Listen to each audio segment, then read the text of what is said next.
Fry చేస్తున్నాను. దానికి ఉల్లిపాయ దొండకాయ కట్ చేసి పెట్టుకున్నాను. ఇప్పుడు ప్యాన్ పెట్టుకున్నాను, అది హీట్ అయింది. ఆయిల్ వేస్తున్నాను.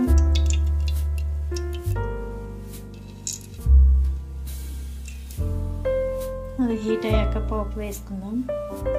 ఆయిల్ హీట్ అయింది, పోపులు వేసుకుంటున్నాను. ఉల్లిపాయ కూడా వేసుకున్నాను. బాగా ఫ్రై చేసుకోవాలి ఉల్లిపాయని. ఇందులో కొంచెం కరివేపాకు వేసుకుందాం.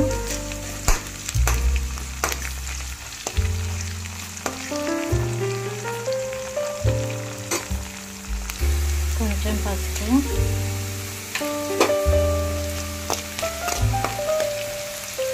ఇవి 2 నిమిషాలు అలా ఫ్రై అయ్యాక దొండకాయ ముక్కలు వేసుకున్నాం.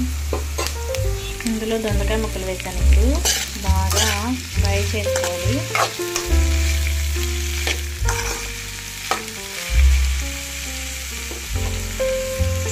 చూడండి ఎలా ఫ్రై అయ్యాయో. ఇందులో కొంచెం సాల్ట్ వేసాను,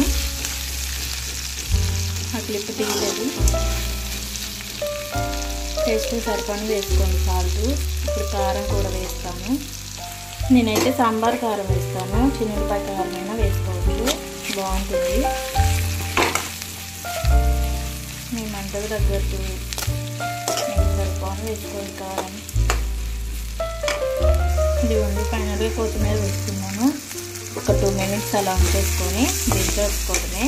సింపుల్గా టేస్టీగా బ్యాచిలర్కి యూజ్ చేస్తాను అనుకుంటున్నాను. Simple curry. నేనైతే ప్రాసెస్ ఎక్కువ చేయలేదు, సింపుల్గా చెప్పేస్తున్నాను. నచ్చితే లైక్ చేయండి, కామెంట్ చేయండి, షేర్ చేయండి, సబ్స్క్రైబ్ చేసుకోండి. Bye friends. ఎలా ఉందో కామెంట్ చేయండి.